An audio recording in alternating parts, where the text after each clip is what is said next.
मर्दों में सबसे पहले सैयदना अबू बकर सिद्दीक ईमान लाए। आप नबी अकरम सल्लल्लाहु अलैहि वसल्लम के पहले ही दोस्त थे। हुजूर नबी करीम सल्लल्लाहु अलैहि वसल्लम अक्सर उनके घर आते और उनसे बातें किया करते थे। एक दिन हज़रत हकीम बिन हज़ाम रज़ी अल्लाह तआला अन्हा के पास बैठे थे कि उनकी एक बांदी वहां आई और कहने लगी, आज आपकी फूफी खदीजा ने ये दावा किया है कि उनके शोहर अल्लाह ताला की तरफ से भेजे हुए पैगंबर हैं, जैसा कि मूसा अलैहिस्सलाम थे। हज़रत अबू बकर सिद्दीक ने जो ही हज़रत हकीम की बांदी की ये बात सुनी, चुपके से वहां से उठे और नबी करीम सल्लल्लाहु अलैहि वसल्लम के पास आ गए और आपसे इस बारे में पूछा। इस पर आपने हज़रत अबू बकर सिद्दीक रज़ी अल्लाह तआला अन्हा को वही आने का पूरा वाक़या सुनाया और बताया कि आपको तबलीग का हुक्म दिया गया है। ये सुनते ही हज़रत अबू बकर सिद्दीक रज़ी अल्लाह तआला अन्हा ने अर्ज़ किया, मेरे माँ बाप आप पर कुर्बान, आप बिल्कुल सच कहते हैं, वाकई आप अल्लाह के रसूल हैं। आपके इस तरह फ़ौरन तस्दीक करने की बिना पर नबी करीम सल्लल्लाहु अलैहि वसल्लम ने आपको सदीक का लक़ब अता फरमाया। इस बारे में दूसरी रवायत यह है कि सदीक का लक़ब आपने उन्हें उस वक्त दिया था जब आप मिराज के सफ़र से वापस तशरीफ़ लाए थे।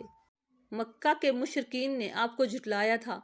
उस वक़्त हज़रत अबू बकर सिद्दीक ने इस वाक़े को सुनते ही फ़ौरी तौर पर आपकी तस्दीक की थी और आपने उन्हें सिद्दीक का लक़ब अता किया था।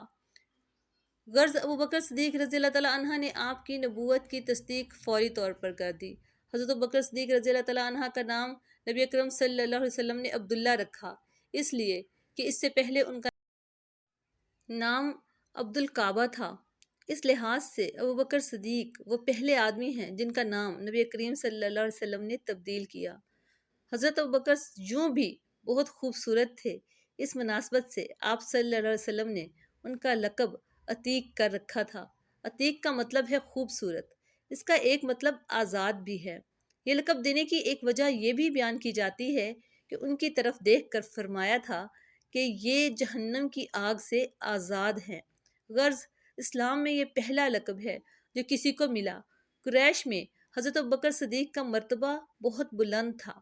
आप बहुत खुश अखलाक थे, कुरैश के सरदारों में से एक थे, शरीफ, सखी और दौलतमंद थे।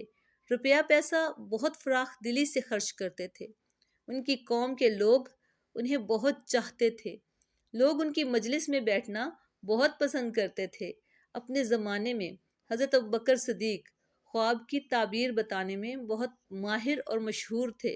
चुनाचा इलामा इब्ने सिरीन रहमतुल्लाह अलैह कहते हैं, नबी अकरम सल्लल्लाहु अलैहि वसल्लम के बाद हज़रत अबू बकर सिद्दीक इस उम्मत में सबसे बेहतरीन ताबीर बताने वाले आलिम हैं। अल्लामा इब्ने सिरीन रहमतुल्लाह ख्वाबों की ताबीर बताने में बहुत माहिर थे। इस सिलसिले में उनकी किताबें मौजूद हैं। इस किताब में ख्वाबों की हैरत अंगेज़ ताबीरें दर्ज हैं। उनकी बताई हुई ताबीरें बिल्कुल दुरुस्त साबित होती रही। मतलब ये है कि इस मैदान के माहिर इस बारे में हज़रत अबू बकर सिद्दीक को नबी अकरम सल्लल्लाहु अलैहि वसल्लम के बाद सबसे बेहतर बताने वाले फरमा रहे हैं।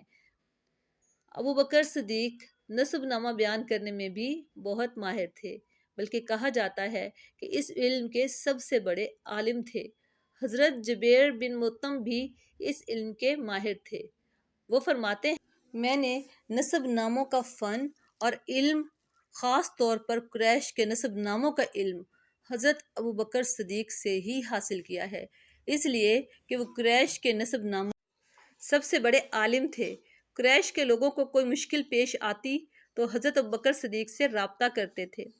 हज़रत अबू बकर सिद्दीक के बारे में नबी अकरम सल्लल्लाहु अलैहि वसल्लम फरमाया करते थे, मैंने जिसे भी इस्लाम की दावत दी उसने कुछ न कुछ सोच विचार और किसी कदर वक्फे के बाद इस्लाम कबूल किया, सिवाय अबू बकर के। वो बगैर हिचकिचाहट के फ़ौरन मुसलमान हो गए। अबू बकर सबसे बेहतर राय देने वाले हैं। मेरे पास जिब्रील अलैहिस्सलाम आए और उन्होंने कहा कि अल्लाह ताला आपको हुक्म देता है अपने मामलात में अबू बकर से मशवरा किया करें।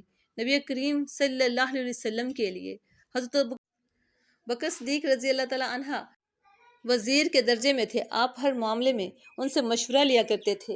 एक हदीस में आता है कि नबी पाक सल्लल्लाहु अलैहि वसल्लम फरमाते हैं, अल्लाह ताला ने मेरी मदद के लिए 4 वज़ीर मुकर्रर फरमाए हैं। ان میں سے 2 آسمان والوں میں سے ہیں، یعنی جبرائیل اور میکائیل علیہ السلام، اور 2 زمین والوں میں سے ہیں، ایک حضرت ابوبکر صدیق رضی اللہ تعالیٰ عنہ اور دوسرے حضرت عمر رضی اللہ تعالیٰ عنہ۔ اسلام لانے سے پہلے حضرت ابوبکر صدیق نے ایک خواب دیکھا تھا۔ خواب میں آپ نے دیکھا کہ چاند مکہ میں اتر آیا ہے اور اس کا ایک ایک حصہ مکہ کے ہر گھر میں داخل ہو گیا ہے، اور پھر سارے کا سارا ابوبکر صدیق رضی اللہ تعالیٰ عنہ کی گود میں آ گیا ہے۔ آپ نے یہ خواب ایک عیسائی عالم کو سنایا۔ اس نے اس خواب کی یہ تعبیر بیان کی کہ تم اپنے پیغمبر کی پیروی کرو گے جس کا دنیا انتظار کر رہی ہے اور جس کے ظہور کا وقت قریب آ گیا ہے، اور یہ کہ پیروکاروں میں سب سے زیادہ خوش قسمت انسان ہوگے تم۔ ایک روایت کے مطابق عالم نے کہا تھا، اگر تم اپنا خواب بیان کرنے میں سچے ہو تو بہت جلد تمہارے گاؤں میں سے ایک نبی ظاہر ہوں گے، تم اس نبی کی زندگی میں اس کے وزیر بنو گے اور ان کی وفات کے بعد ان کے خلیفہ ہوگے۔ کچھ عرصہ بعد حضرت ابوبکر صدیق رضی اللہ تعالیٰ عنہ کو یمن جانے کا اتفاق ہوا تھا۔ یمن میں یہ ایک بوڑھے عالم کے گھر ٹھہرے۔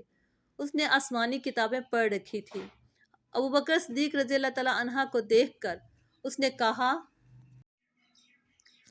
میرا خیال ہے تم حرم کے رہنے والے ہو، اور میرا خیال ہے تم قریشی ہو اور تیمی خاندان سے ہو۔ ابوبکر صدیق نے جواب میں فرمایا، ہاں تم نے بالکل ٹھیک کہا۔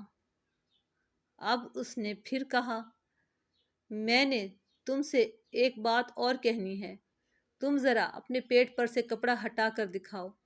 حضرت ابوبکر صدیق اس کی بات سن کر حیران ہوئے اور بولے، ایسا میں اس وقت تک نہیں کروں گا جب تک کہ تم اس کی وجہ نہیں بتا دو گے۔ اس پر اس شخص نے حضرت ابوبکر صدیق سے کہا کہ میں اپنے مضبوط علم کی بنیاد پر کہتا ہوں کہ حرم کے علاقے میں ایک نبی کا ظہور ہونے والا ہے، ان کی مدد کرنے والا ایک نوجوان ہوگا اور ایک پختہ عمر والا ہوگا۔ جہاں تک نوجوان کا تعلق ہے وہ مشکلات میں کود جانے والا ہوگا، جہاں تک پختہ عمر کے آدمی کا تعلق ہے وہ سفید رنگ کا کمزور جسم والا ہوگا، اس کے پیٹ پر ایک بالدار نشان ہوگا، حرم کا رہنے والا تیمی خاندان کا ہوگا، اور اب یہ ضروری نہیں کہ تم مجھے اپنا پیٹ دکھاؤ کیونکہ باقی سب علامتیں تم میں موجود ہیں۔ اس کی اس بات پر حضرت ابوبکر صدیق رضی اللہ تعالیٰ عنہ نے اپنے پیٹ پر سے کپڑا ہٹا دیا۔ وہاں ان کی ناف کے اوپر سیاہ اور سفید بالوں والا نشان موجود تھا۔ تب وہ پکار اٹھا، پروردگار کعبہ کی قسم تم وہی ہو